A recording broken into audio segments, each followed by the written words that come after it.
دیکھیے ایک مسلمان خاتون حجاب کرتی ہے، اس سے کافر کو کیا نقصان ہے؟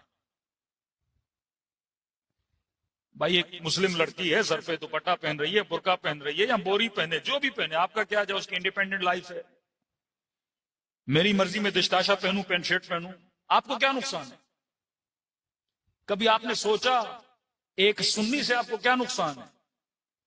ایک شیعہ سے سنت کو کیا نقصان ہے؟ یہ جو دشمنیاں نفرت انسان اپنے اندر پالتا ہے، کبھی 5 منٹ کے لیے سوچے اگر کوئی شیعہ ہے، مجلس کر رہا ہے، ماتم کر رہا ہے، مجھے اس سے کیا نقصان ہے؟ کوئی نقصان نہیں. ایک ہندو مندر میں جا رہا ہے، مجھے کیا نقصان ہے؟ مجھے نقصان تب ہے میرے گھر پہ آ کے آگ لگائے، میرا تالا توڑے، میرے پیسے چرائے. ایک بندہ سبیلے لگا کے سب کو پانی پلا رہا ہے، مجھے اس سے کیا نقصان ہے؟ میں کیوں نفرت کروں اس انسان سے؟ فری میں لنگر کھلا رہا ہے، کھانے کھلا رہا ہے، مجھے اس سے کیا نقصان ہے؟ میں اس کی دشمنی کیوں پالوں؟ آج آدھے سے زیادہ انسانوں نے جو دلوں میں دشمنیاں رکھی ہیں، ان کو یہ پتا بھی نہیں کہ میں دشمنی کیوں کر رہا ہوں. وہ نفرت اسی انسان کو ختم کیے جا رہی ہے. عقل مند ترین انسان وہ ہے جو دلوں میں دشمنیاں نہیں پالتا. آج اگر شیعہ باز اکابر مسلمانوں کو نہیں بھی مانتا تو وہ آج کے مسلمان سے نفرت نہیں کرتا. بھائی ٹھیک ہے، ہم معاویہ تو نبی سفیان کو نہیں مانتے، اب یہ تھوڑی ہے کہ کوئی معاویہ کو مانتا ہے مجھ سے نفرت کرے. نہیں، ہم کاروبار بھی کرتے ہیں، ہم کام بھی کرتے ہیں. لیکن یہاں معاملہ کیا ہے؟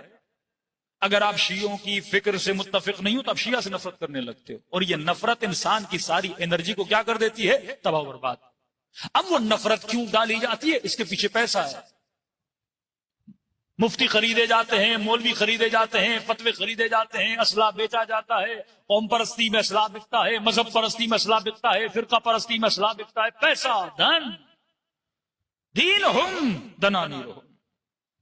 اور دوسری طرف وہ مہذب ملک جو خود کو مہذب اور ایتھیکل اور اخلاق مند سوسائٹیز مانتے ہیں، ڈیموکریٹک کنٹریز مانتے ہیں.